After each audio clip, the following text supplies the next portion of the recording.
There we go. Welcome everybody to Contemporary Issues class today on January 2, I think it is, isn't it? Yeah. So we want to welcome you, and we're going to talk today about race.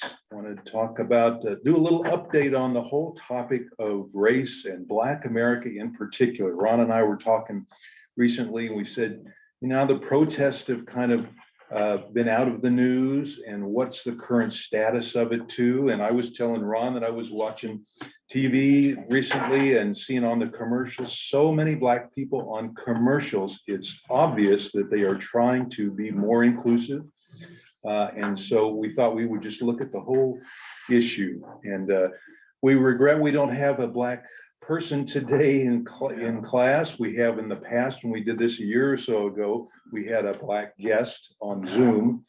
But being an almost all white church, it's hard to do that sometimes. So we want to recognize that and say that we know we have white bias in some of the way we look at things, but it's still very worthwhile to visit this conversation and see what we all think.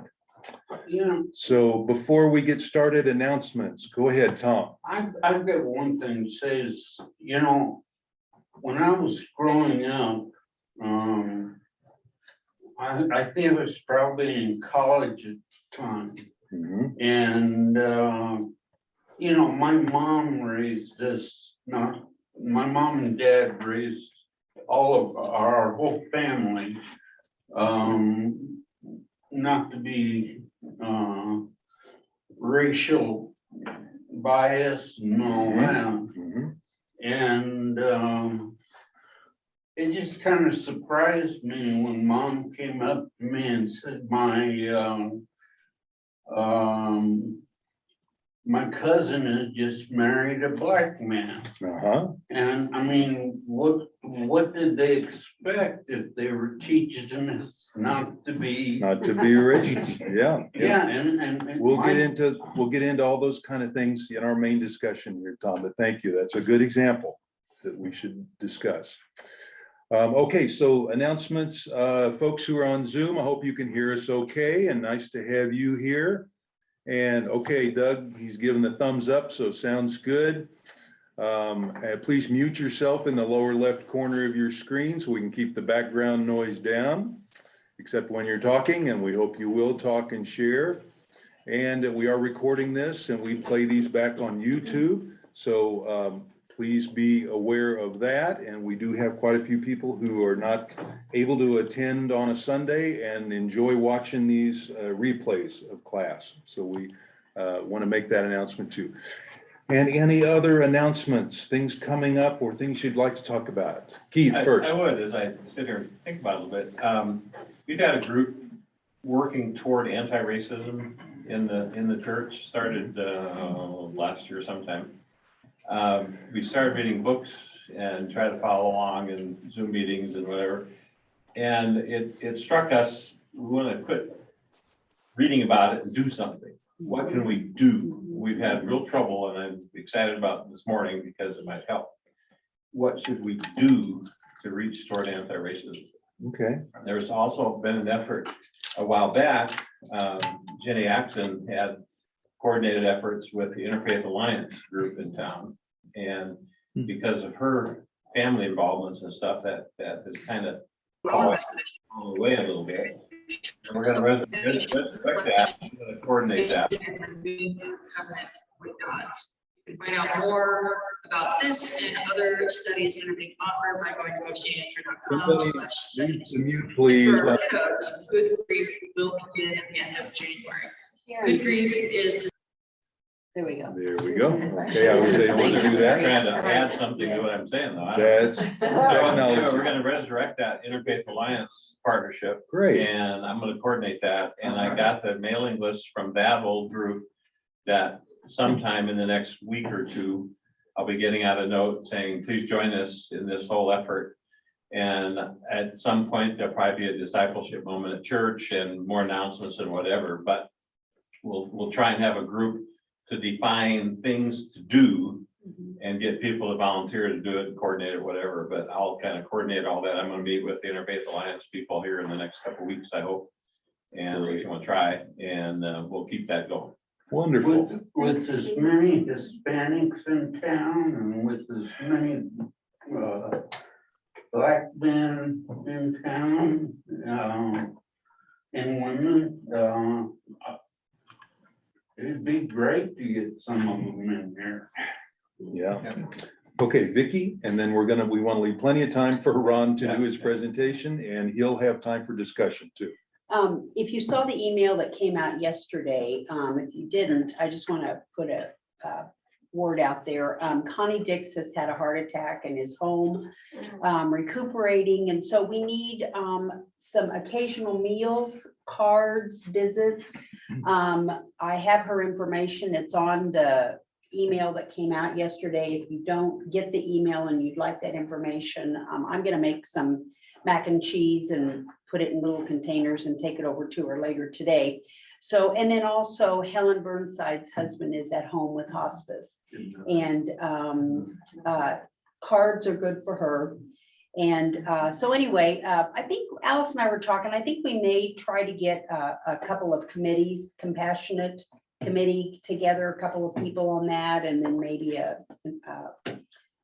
what's the other word? I want to say entertainment committee, but that's not what I mean. What do I mean? Social Social activity. activity committee. Yeah. So in the next couple of weeks, we'll get on that, but just be aware of these people in our class that are kind of struggling right now, and send them a card, give them a call, take them Prayers. something to eat, prayers. Yes, yeah. So, and if you have a need, please call Alice or I or someone, and we'll try to reach out.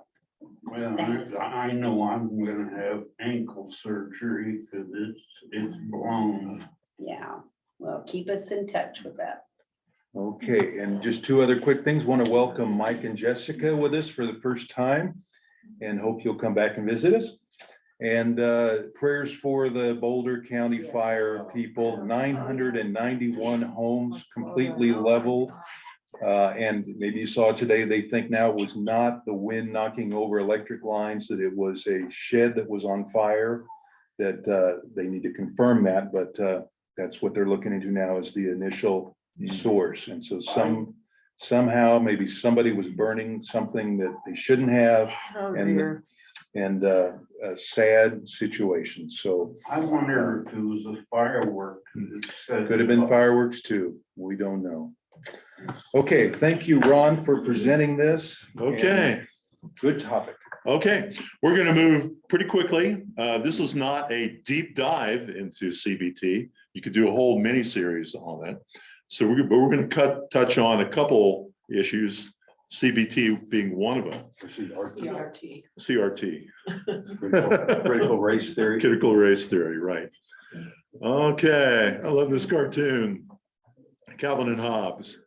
Teacher saying, are there any more questions? We'll move on to the next chapter. I have a question. Certainly, Calvin, what is it? What's the point of human existence? I meant questions about the subject at hand. Frankly, I'd like to have the issue resolved before I expend any more energy on this.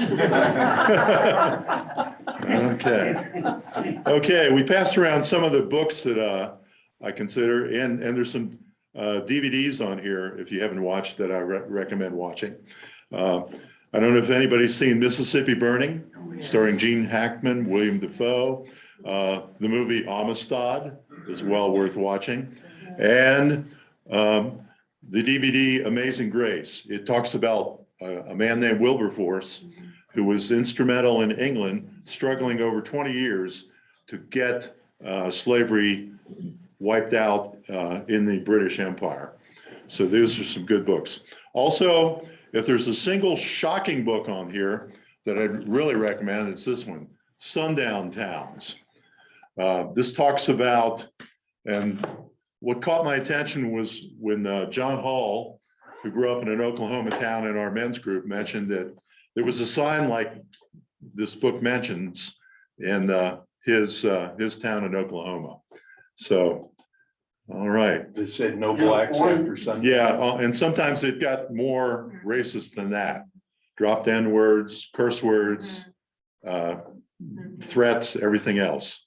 And it was far more prevalent than most people realize, and we'll mention that. One CD that would be very interesting is the Greek debaters.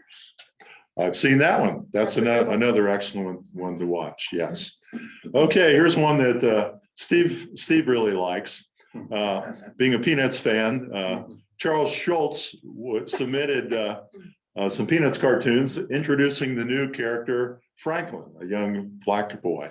And he was told by some of the reviewers that, hey, this might offend some of the Southern readers and other people with racist tendencies. And I'm not trying to knock the South. Racism is pervasive. I don't want to focus on just say it's in one area of the country. It's in many places. But Charles Schultz stuck by his guns and said, you either print it as I write it or that's it, baby. Okay, we've got some struggles going on right now. They're trying to get a national voting standard through the US Senate. And it actually has like about 56 senators that will support it, at least 6 Republican senators. But it does not have support sufficient to get over that 60 filibuster mark. It does have Senators Joe Manchin and Lisa Murkowski as co-sponsors. But again, it doesn't, it's going to be a tough one because it doesn't have the 60 number. Okay, so that's some important current legislation. We want to talk a little bit about really a subject called tribal thinking. Human tribes have been around as long as mankind have been. Certain cave group of people would cluster together in a clan of the cave bear was one of the early movies on this. Raquel Welch in 2000 years BC, but human beings have clustered together. It's been important for our survival. By joining together in a group, you're able to do many things to advance. And so it's a good thing to have tribes. However, tribes can also have some negative effect, and we want to talk about that for a few minutes. Okay. They've done studies and with infants, and they've even put electrodes on patients' brains and showed them pictures.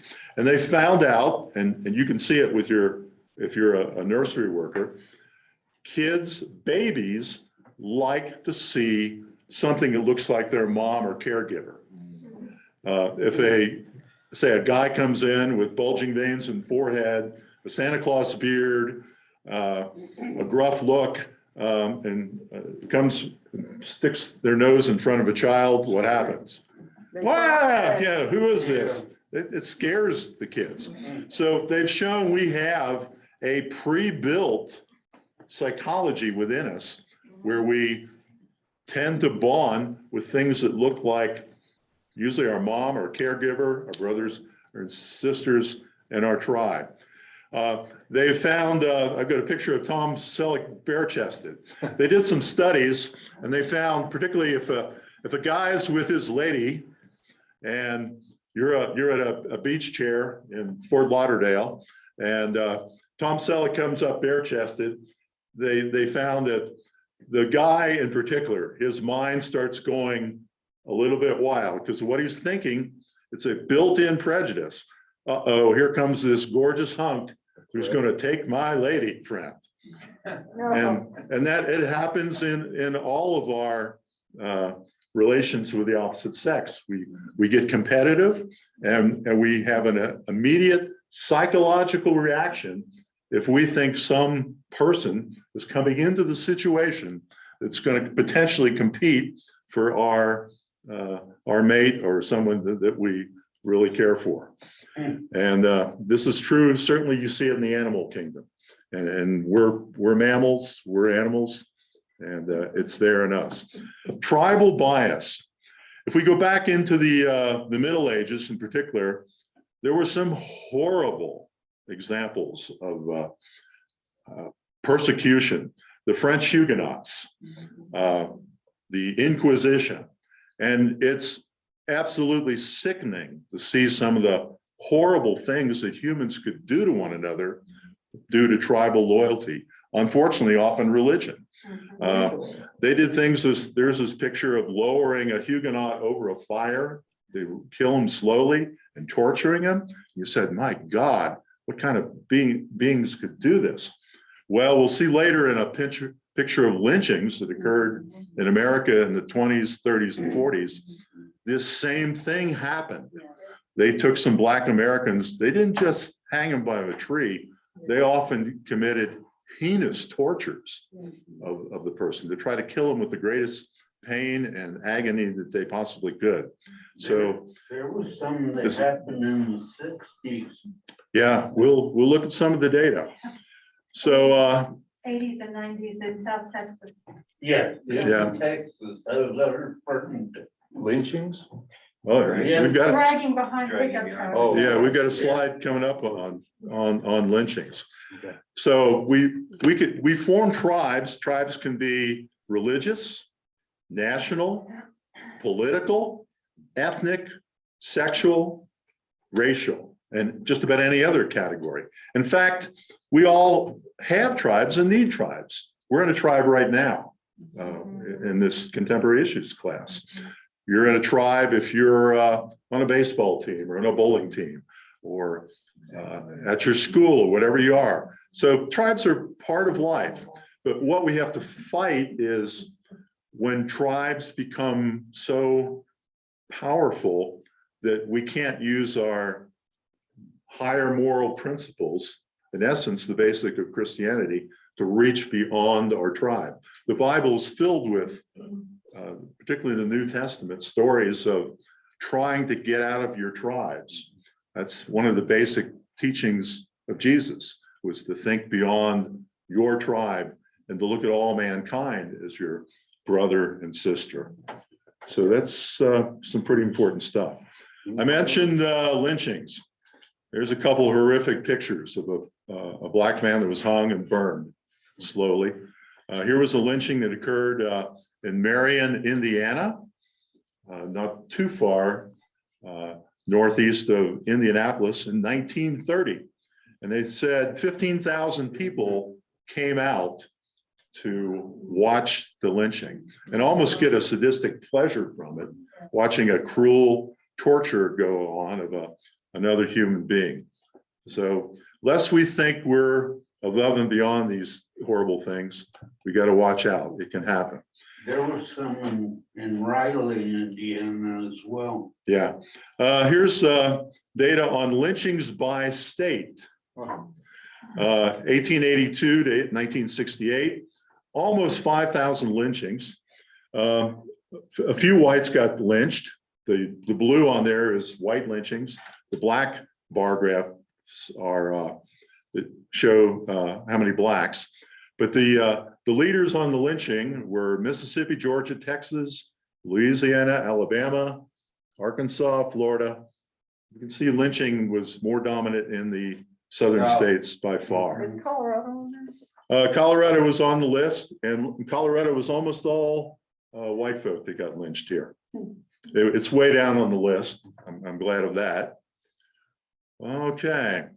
I mentioned the sundown laws. Basically, again, I recommend the book Sundown Towns. And there were hundreds of towns in places like Illinois, hundreds of towns in Illinois, a quote, free state in the Civil War, that had signs out there saying, yeah, get out of town. Don't let the sun go down. And Was this again, like curfews? it was a sign, yeah, a curfew. Said no blacks allowed Yeah. after sundown in our town. Yeah. So And, it wasn't just everybody, it was black. and you just, yeah, blacks get out of town, not only stay inside, but get out. Don't be caught. Colorado not immune.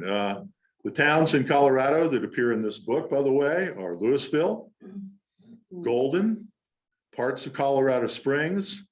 And these towns, even in the 1920s and 30s, tended to be the more hotbed areas of Ku Klux Klan membership. And we, of course, do have a relatively strong history in Colorado of KKK involvement and even control of the state government in about 1910, 1920. Is Pueblo included in that? I'll have to look. There's plenty on the list. Was Uh, one of our governors? our Yes. KKK? Yes, Stapleton. Yeah. right. There was a, Loveland had a sign that said, "Welcome to Loveland, nationally famous sweetheart town." And then there was a smaller sign underneath it that read, "We observe Jim Crow laws here." Cherry Hills Village is also listed as a sundown town in one database. That was quite a long time ago. Okay, so just so we know, it's not just the South, it's a problem nationally. We're going to take a real quick look at just where are Blacks in America. The more blue on this graph, the more Blacks there are. The more red or maroon, the fewer Blacks there are. We can see where Black America is heavily concentrated in several of the southern states. Southeast. Right. And there are very few Blacks. These are the rankings of the states in terms of percentages of Black population. Colorado is 34th. Okay. So, but if you dig deep and you look at sundown towns, the book, we see that not only is the Black population congregated more in specific states, largely to the southeast, and certainly in many of the northern states, but due to the sundown rules that were prevalent all over, they have been driven into many large metropolitan areas and driven out of a lot of small town and rural America. That's why you can even today drive into a lot of small rural towns in any state. And generally, in many cases, you won't find many Blacks. Well, you brought up Colorado Springs, and I mean, that's a metropolitan area. Yeah, okay. So there's Black population by percentage. Virgin Islands is definitely predominantly Black. District Columbia is second, Mississippi, Georgia, Louisiana. We can see it's the top ones are southern states. There's a graph that shows the racial background of America. That's worth having. There's the website for it, but it shows the racial composition of every state in the Union. We won't go any further other than say Colorado percentage? Yeah, Colorado is 68% white, 22% Hispanic. Yeah, we've got a very low percentage of Black population. So, I taught school in a school that was 92% Black okay, down in Houston, Texas for a while. okay. All right, looking at the economic status of Black America, on the average, you can look at people's economic well-being according to their income and their overall wealth. In other words, wealth is how much do you have tucked away in all the things you own, your home, your car, your bank accounts. Income is how much money is flowing into your family unit every year. Right now, this stays a little bit outdated, but the white net worth is 13 times greater than the average Black family. So the average white family unit has 13 times the wealth of the average Black family. And if we look at percentage of people in poverty, this is some older data, but still 26% of Blacks, 24% of Hispanics are in poverty. The numbers are much lower for whites and Asians. Okay, moving along, income stream. This is data up to 2017, which isn't too outdated, but we can see where the white family unit income is the median, this is medium household income is over, what is that? Over $65,000. Whereas the median Black family income is down there closer to 35. So there's a huge gap. You could say roughly white families on the average have double the income, 13 times the wealth and double the income of Blacks. So they're suffering a great deal in terms of economic ability. Marriage statistics, percentage of people married is going down rather dramatically in this country, but about 52% of white folk are married. In the Black community, it's down to just 30%. So the numbers vary. Asians have a much higher marital rate. They don't like living in sin. They don't like living in sin. Okay, quick note on Blacks in sports. The NFL is about 70% Black. The NBA is above 75%, and Major League Baseball is only 7%, although it is 30% Latino. Steve mentioned the prevalence of Blacks now showing up in TV ads. That's what kind of started Ron and I talking about this, was we were saying that we understand that Blacks comprise 12% roughly of American population. But look at sports, and that's very lopsided, and representation in TV and films, much more prevalent today. And so they have made a lot of gains in many areas. We were talking just the other day about the number of Blacks showing up in TV commercials. Yep. That is Yeah. by As you- far jumped like crazy. As you watch TV, notice that it's really national companies too. It's not so much local companies or car companies and things, but really the national products in their ads. And it's very, very inclusive, not just Blacks, but also Asians and biracial couples.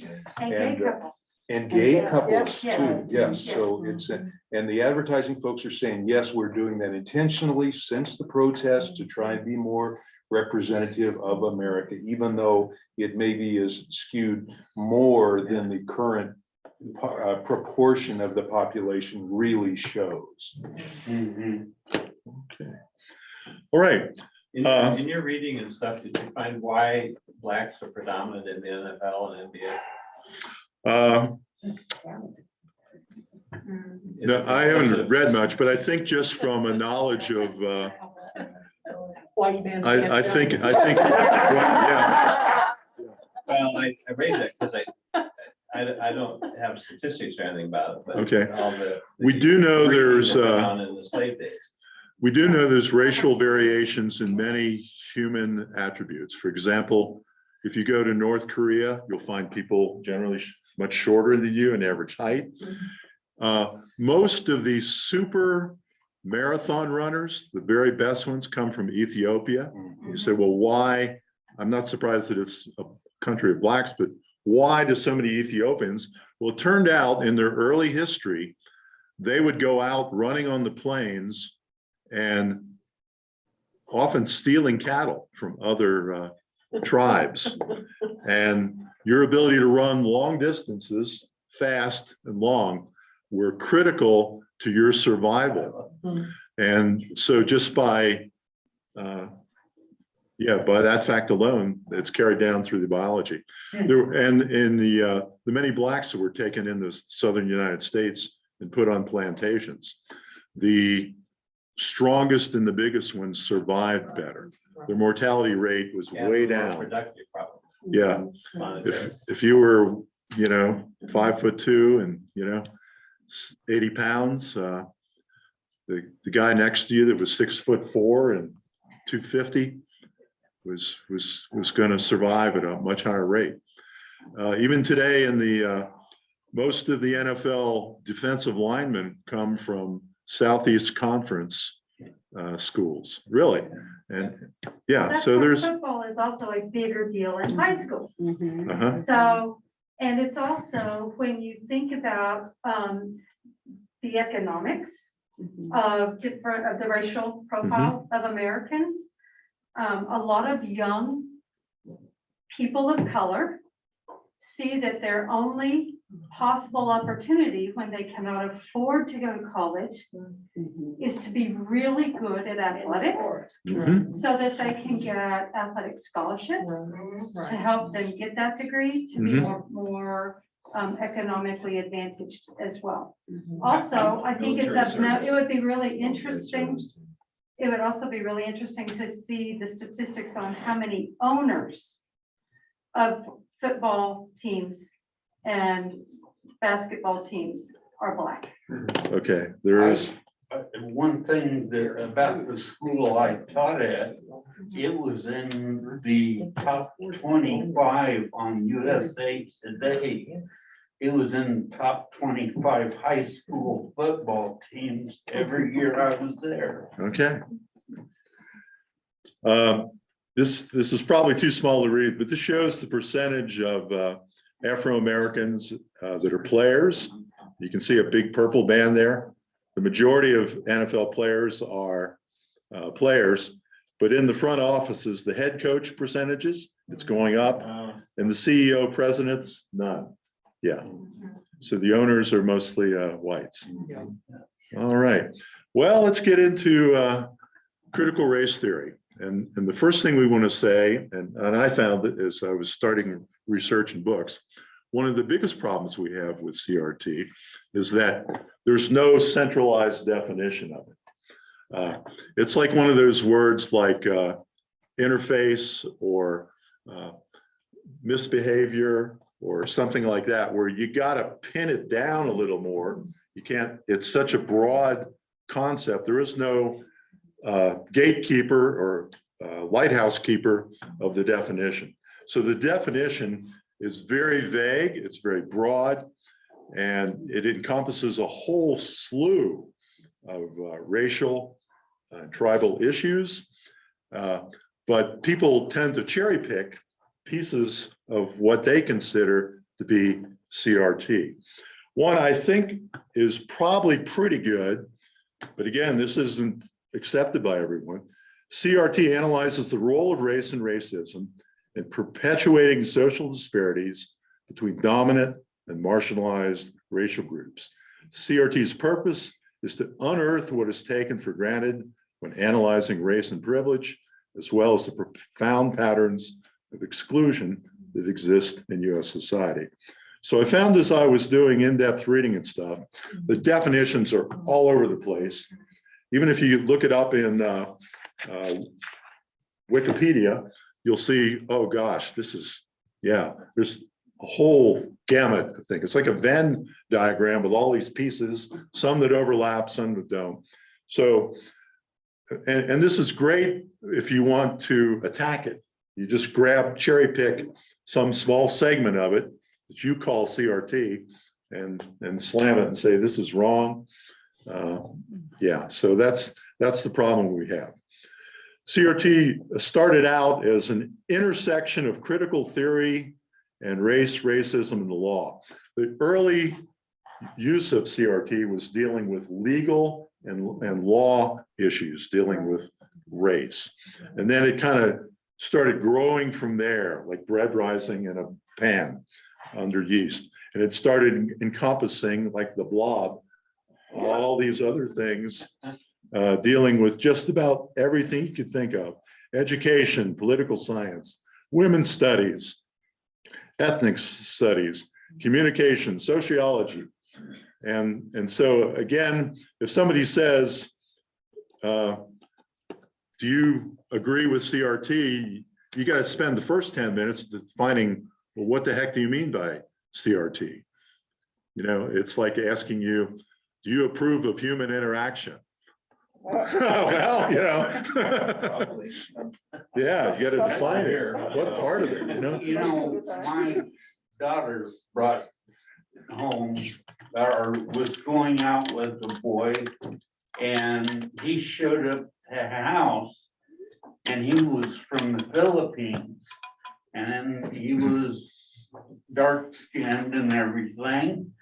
And my daughter did that to try to get me angry, and I didn't get angry or anything. And she got angry at me for it. Okay, Ron, yeah, go ahead. I gave Ron a copy of an article that I pulled. It's called Teaching Anti-Racism Won't Shame Kids, It Will Empower Them. And just a couple things from that article.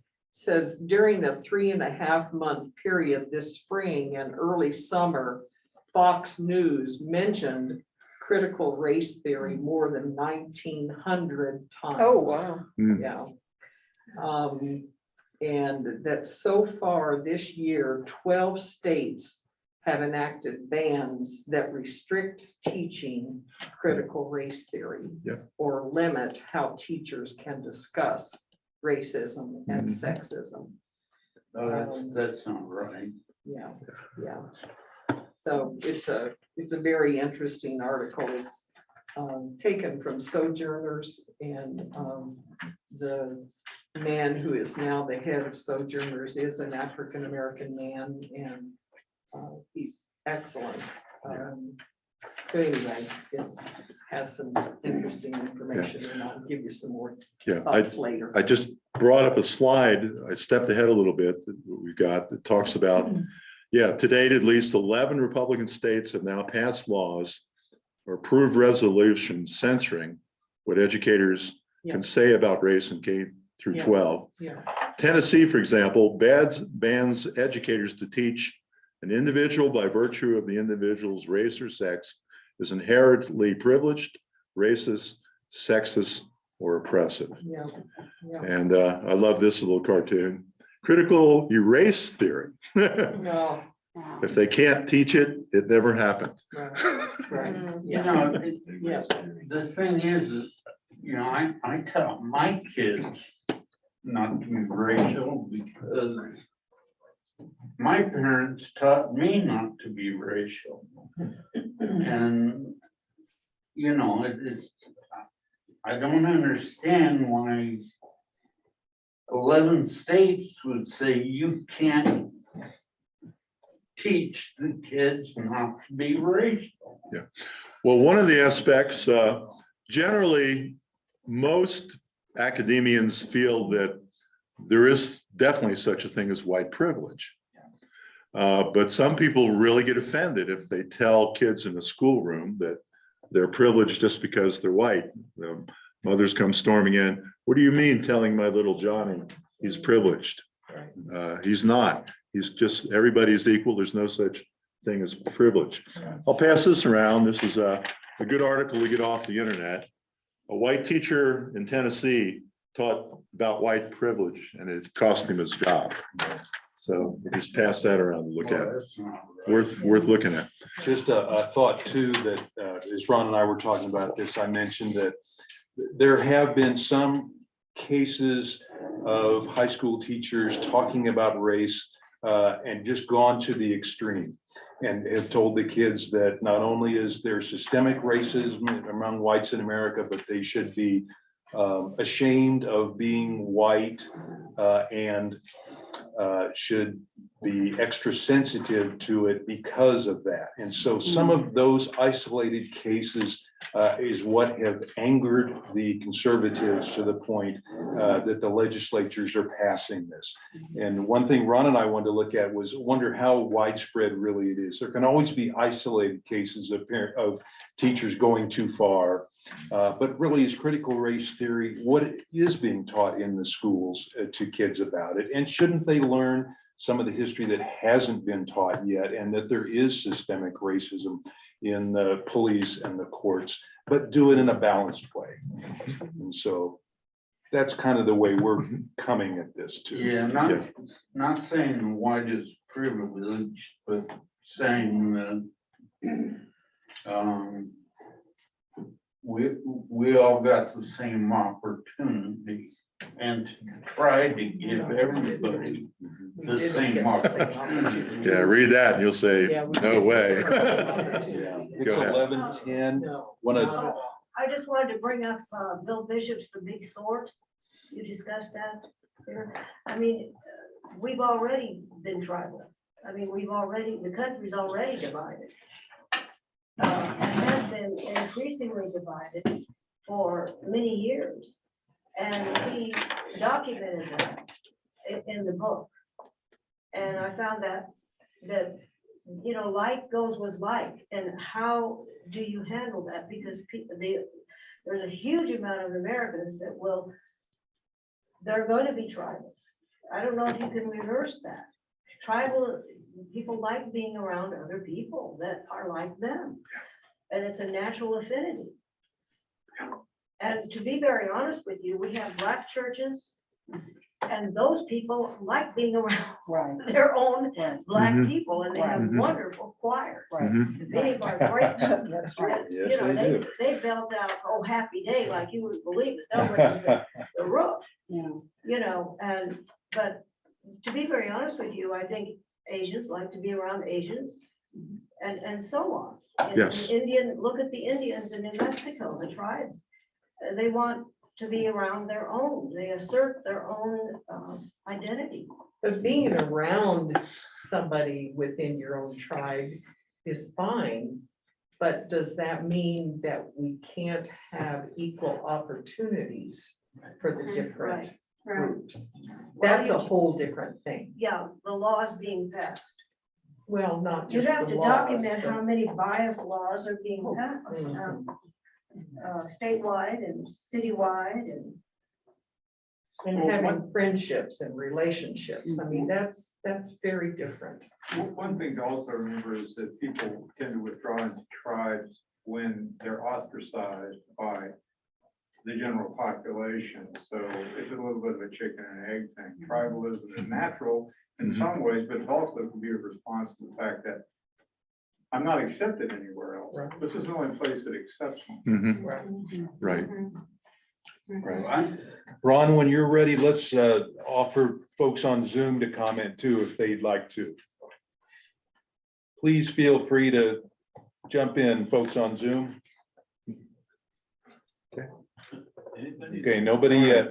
You Okay. know, we had to pair up with another teacher to handwrite permanent records of grades of the students.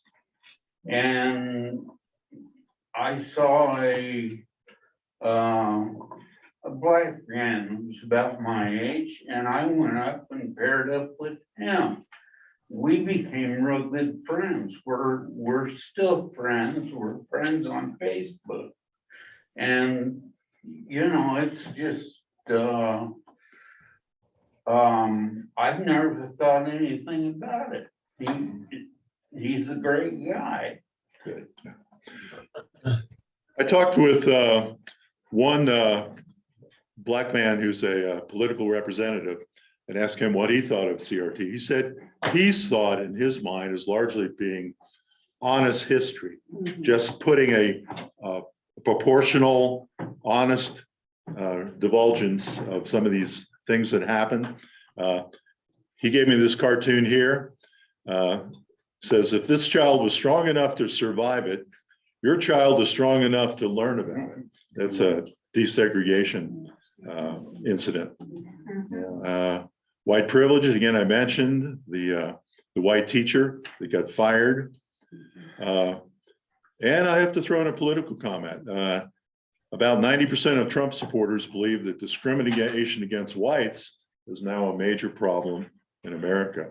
So there's a great backlash against teaching. That's a really good point. When you're looking at, you say the definition of CRT is amorphous and hard to define. I might disagree with that a little bit, but here's what's really important is just the point that you made there. Politically, there are certain camps that have very clearly defined what it means to them. And for those people, it means reverse discrimination Mhm. just means oppression of whites Yep. and the replacement of whites.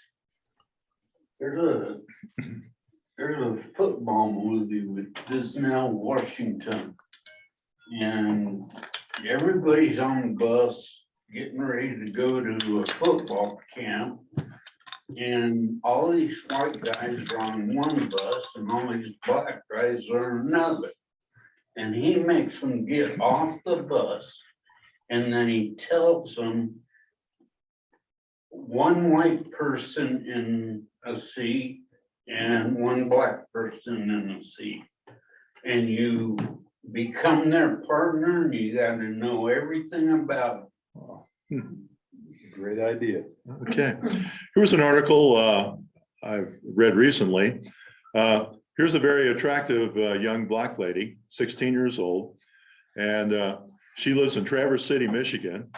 And she was busy with homework when her phone pinged her a warning. A friend texted her to say that something disgusting was happening at school. And a group of mostly white students attending two of Traverse City's high schools had held a mock slave auction on the social media Oh, app, Oh. trading their black peers for money. oh my. And they were talking about what she was up for bid for. Oh, Oh. gosh. Yeah. Oh. And yeah, so that's a good example. And again, Traverse City is a city that's very predominantly white. And so again, here's that thing. I Well- wondered why black people aren't more migratory. I'm from Detroit, and there was a period when there was quite an influx of black people to Detroit working in the automobile industry. And I wonder why more black people don't just get out of the South, because you know, the way they are treated down there. And move into other parts of the country. We did a lesson 7 or 8 years ago on the great black migration out of the South. Many millions of blacks migrated out of the South, Chicago. heading north to places like Detroit, Chicago, Cleveland, things like that. But they were also chased out of. Literally, this book shows the statistics saying you would have expected a dispersion. There were some counties, they plotted it, where the black population was slowly moving up. And then suddenly this sundown thing kicked in the early 1900s. And some counties went from maybe 300 or 400 black families in that county to zero. And there's still some that are at zero. They were literally shoved out, herded out, threatened out. And there are innumerable examples. I mean, violent thing where there were dozens killed. Not only Tulsa, here was an article, Tulsa isn't the only race massacre you were never taught in school. Here are the others. Yeah. Go ahead. I remember when a black family tried to move into Riley, Indiana. And it was in the mid-70s. And they tried to chase them out of there. Yeah.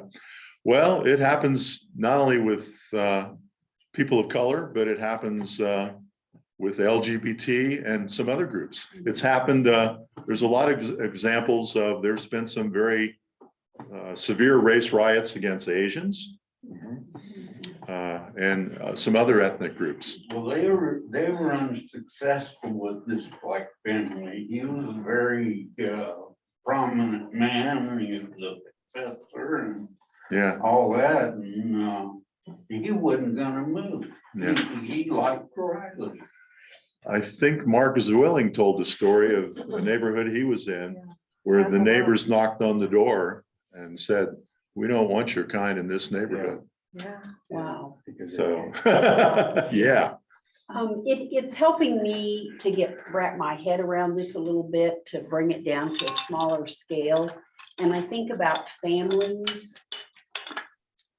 who have things in their past that they're ashamed of.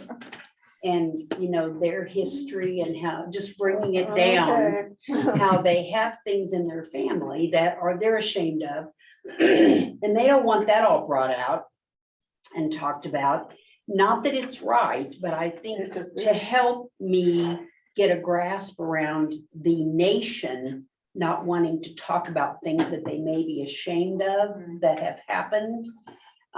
It doesn't help me think that it's right, but it helps me wrap my mind around the same type of things. Let's not talk about that because that's not a part of our past that we're proud of.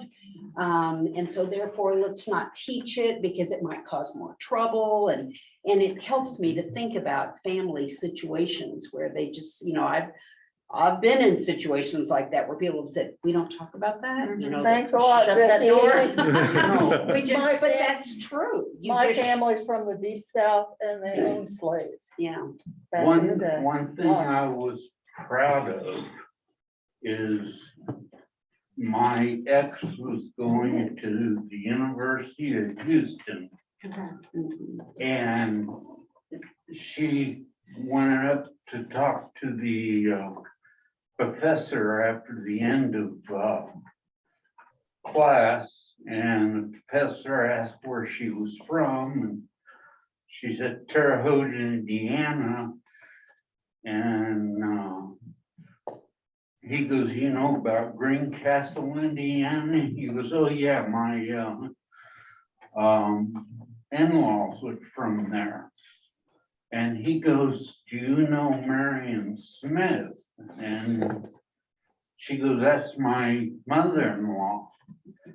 And he goes, we had to do a lab class and nobody would be my lab partner. And your in-law, Marion Smith, came over to be my lab partner. And that, I was really proud to hear that. That's great. Yeah. We've got about 8 minutes left. Jan, go ahead. And then Ron, you've got some Yeah, more slides. Just one or two more. Okay. I may have given this example already in class, and if so, I apologize, but we have a godson who's African-American. He's 21 years old, and we've been close friends with his family ever since he was born. And so he and his dad came over for Bob's birthday and brought him a gift. And when they came to the door, our doorbell didn't ring.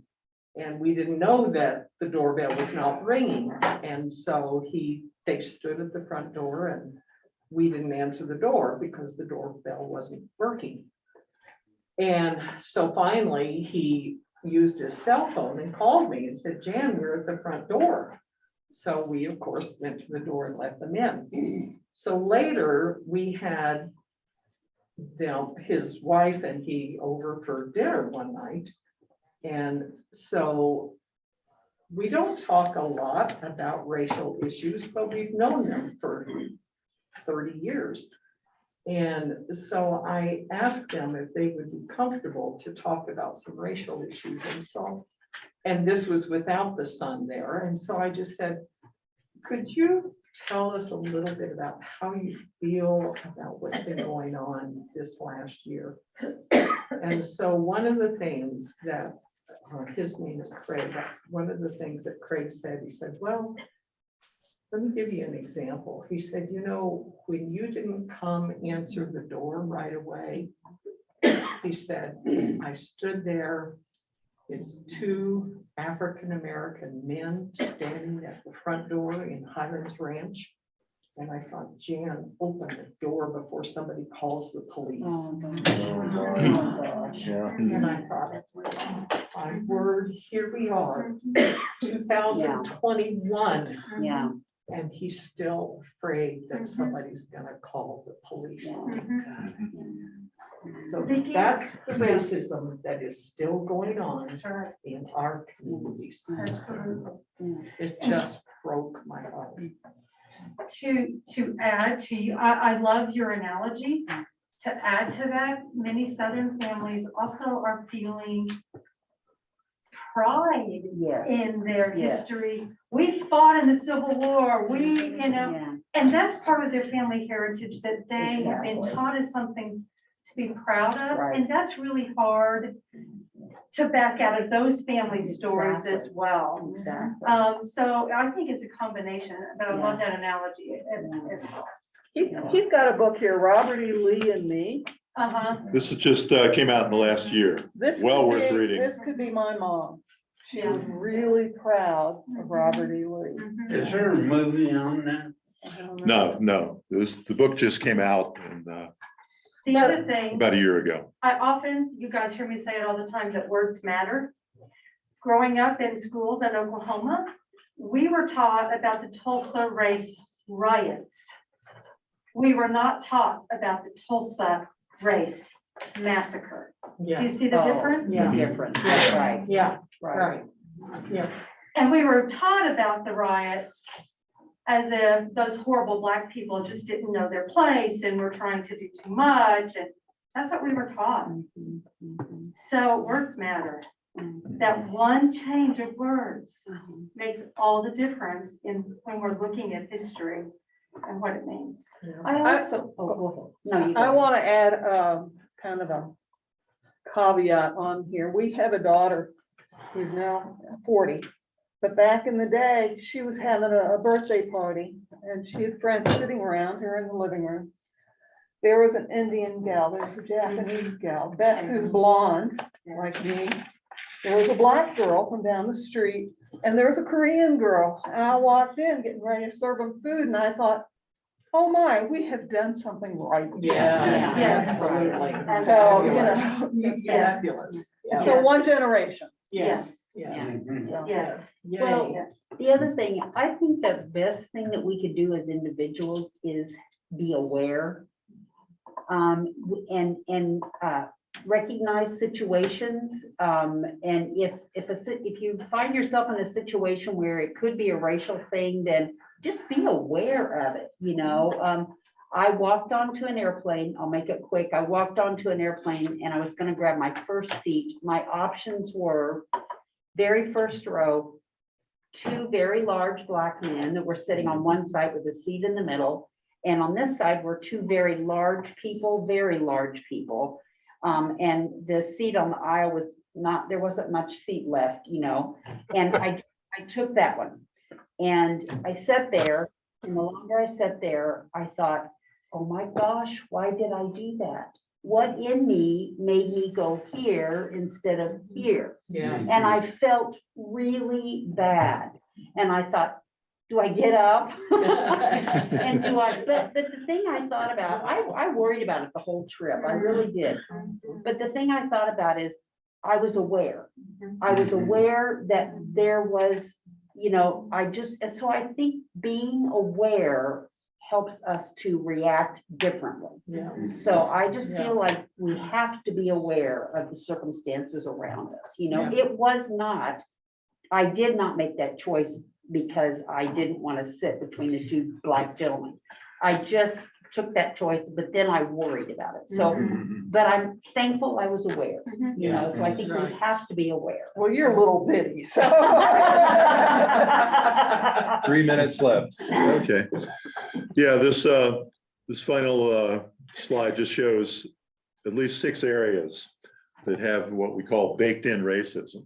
I think if you look at any one of those areas, housing, education, justice, policing, lending, military and GI Bill, you'll find a significant, if not a monstrous amount of baked in racism. Those areas are being worked on now by our society, but we're not there yet. You know, it's kind of sad, you see, like, Chicago PD on ION. And the main thing they're focused on is the Black areas. They're not focused on any of the white areas, and if a white person comes into the Black area, they arrest the white guy because he's usually buying drugs. And that show kind of gets to me when they, Focuses on that, yeah. yeah. Well, that's another topic we're gonna do too, is immigration one of these days soon. What's going on at the southern border? What's the Biden administration doing? What really, the pros and the cons? We're gonna look at all that. I think- Final thoughts, Keith? Well, I don't know if final thoughts or not, but to me, it brings it home more if I think about the case of you talk about black people being driven out of neighborhoods and stuff. That happened to this church within the last 2 years. Akila Bixler was a Yes. fantastic Yeah. associate pastor, and they were driven out of Highlands Ranch back to New York City because of racism. They felt that they were, Off. Her They, kids. she They said were a it black wasn't couple. the church, it was the community. Sure. But it's systemic and it's there, and it's, the isms, sexism, racism are alive and well in this country. she was a black pastor who was here, if anybody doesn't know, and then they felt racism at school and at a car dealership where they tried to do business. And so that black pastor moved back to New York where she had come from.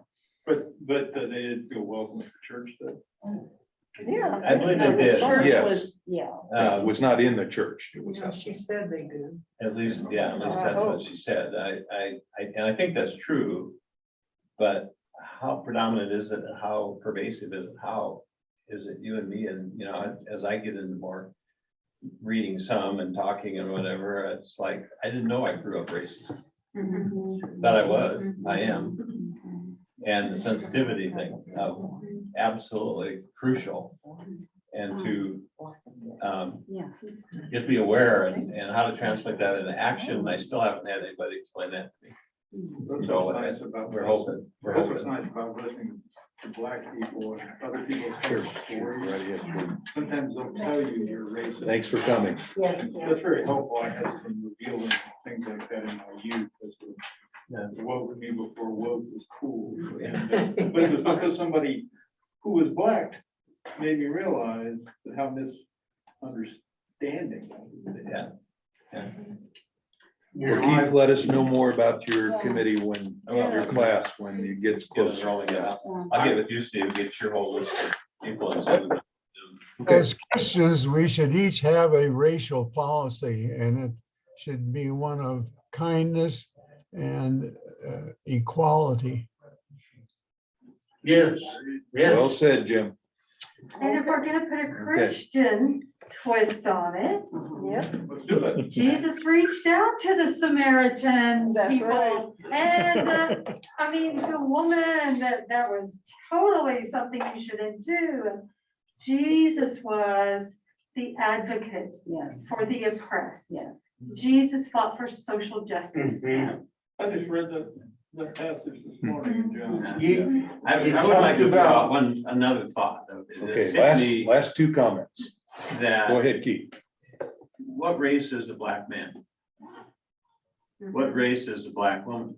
What race is a white man? Mhm. I'd submit we're all the human race. Human rights. Yes, right, yeah. And every single one of us came from Africa. Mhm. Every single person on the face of the earth came from Africa. So this stuff of African American and we're all human, dang it. I was born in America. Does that make me a Native American? Good boy. But no, the one thing you talked about athletics and everything, and you look at the group of bicycle racers that race like the Tour de France, the Tour of Italy, the Tour of Spain. There's no black people in that. Don't see one. Yeah, interesting how sports are divided like that. Thank you, Ron, for another Okay. great presentation. Yes, Ron, thank you. And everybody, thank you, Zoomers, for joining us. We'll see you next week. And I think. Thank you. Bye. Bye. Thanks, Ron. Here. Okay. All righty. Here today. I've got to zip on out, take out some and get back here for band practice. We're gonna rush out here. Steve. Another good one. Yeah.